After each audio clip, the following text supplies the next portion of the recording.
Channel भक्ति शुभ कथा में आप सभी को गोवर्धन पूजा की हार्दिक शुभकामनाएं। इस साल अमावस्या तिथि 21 अक्टूबर की शाम को समाप्त हो रही है और उदय तिथि के अनुसार गोवर्धन पूजा 22 अक्टूबर को होगी। गोवर्धन पूजा का शुभ मुहूर्त इस प्रकार है। सुबह का मुहूर्त 6:26 से 8:42 तक और दोपहर का मुहूर्त 3:29 से शाम 5:44 तक। आइए मिलकर सुनते हैं गोवर्धन पूजा की पावन कथा। एक बार की बात है जब भगवान श्री कृष्ण अपने बड़े भाई बलराम जी के साथ वृंदावन में निवास कर रहे थे और अनेक प्रकार की लीलाएं किया करते थे। एक दिन भगवान श्री कृष्ण ने देखा कि सभी ब्रजवासी इंद्रदेव के यज्ञ की तैयारी में लगे हैं। भगवान ने विनम्रता से नंद बाबा से पूछा, पिताजी आप लोग कौन सा उत्सव मना रहे हैं? इसका क्या फल है? नंद बाबा बोले, बेटा, इंद्रदेव वर्षा करने वाले मेघों के स्वामी हैं। वही प्राणियों को जीवन दायिनी जल प्रदान करते हैं। उनकी कृपा से ही खेतों में अन्न उपजता है, गायों को चारा मिलता है और हम सभी का जीवन चलता है। इसी कारण हम उनका यज्ञ कर उन्हें प्रसन्न करते हैं। तब भगवान श्री कृष्ण मुस्कुराए और बोले, पिताजी, मनुष्य को अपने कर्म और धर्म का आदर करना चाहिए। हमारा पालन गायों, ब्राह्मणों और इस गिरिराज पर्वत से होता है। अतः हमें इंद्र की नहीं बल्कि गिरिराज गोवर्धन की पूजा करनी चाहिए। भगवान की ये बात सुनकर नंद बाबा और ब्रजवासी बोले, बेटा, यदि इंद्र नाराज हुए तो हमारी रक्षा कौन करेगा? भगवान श्री कृष्ण ने हंसते हुए कहा, पिताजी आप निश्चिंत रहें, आपकी रक्षा मैं स्वयं करूँगा। इसके बाद सभी ब्रजवासियों ने गायों, ब्राह्मणों और गिरिराज जी की पूजा प्रारंभ की।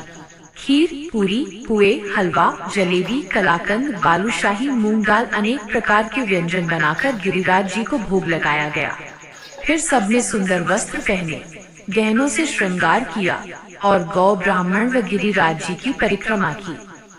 अब भगवान श्री कृष्ण ने अपने एक अन्य रूप में स्वयं गिरिराज पर्वत का रूप धारण कर लिया और सभी ब्रजवासियों को आशीर्वाद दिया। इसी बीच देवर्षि नारद जी इंद्रलोक पहुँचे और इंद्रदेव को बताया कि हे राजन, ब्रज में अब आपकी पूजा बंद कर दी गई है। वहाँ अब श्री कृष्ण की आज्ञा से गोवर्धन पूजा हो रही है। यह सुनते ही इंद्र को क्रोध आ गया। उन्होंने मेघों को आदेश दिया, जाओ ब्रज में प्रलयकारी वर्षा करो। भयानक मेघों ने ब्रज में मूसलाधार वर्षा आरंभ कर दी। पूरा ब्रज डूबने लगा। सभी ब्रजवासी भयभीत होकर श्री कृष्ण की शरण में आए। प्रभु, अब हमारी रक्षा आप ही करें। तब श्री कृष्ण ने अपनी छोटी सी उंगली पर गोवर्धन पर्वत उठा लिया और 7 दिन तक गोप गोपिकाएं, गायें सब उसी के नीचे सुरक्षित रहे। जब इंद्र ने यह चमत्कार देखा तो उसे अपने अहंकार का नाश हुआ। वो स्वयं ब्रज आया, भगवान श्री कृष्ण के चरणों में गिर पड़ा और क्षमा मांगने लगा। भगवान ने उसे क्षमा कर दी और कहा, इंद्र, ये लीला तुम्हें नम्रता का पाठ पढ़ाने के लिए थी। 7वें दिन श्री कृष्ण ने गोवर्धन को पुनः नीचे रख दिया और सभी ब्रजवासियों ने उल्लास पूर्वक अन्नकूट महोत्सव मनाया। तभी से ये परंपरा चली आ रही है। हर वर्ष दीपावली के अगले दिन गोवर्धन पूजा और अन्नकूट उत्सव मनाया जाता है।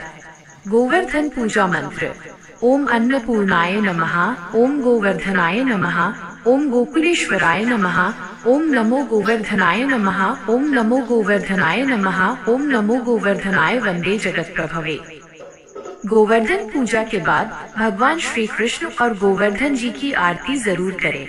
कथा पसंद आई हो तो लाइक करें, शेयर करें और हमारे चैनल भक्ति शुभ कथा को सब्सक्राइब करना न भूलें।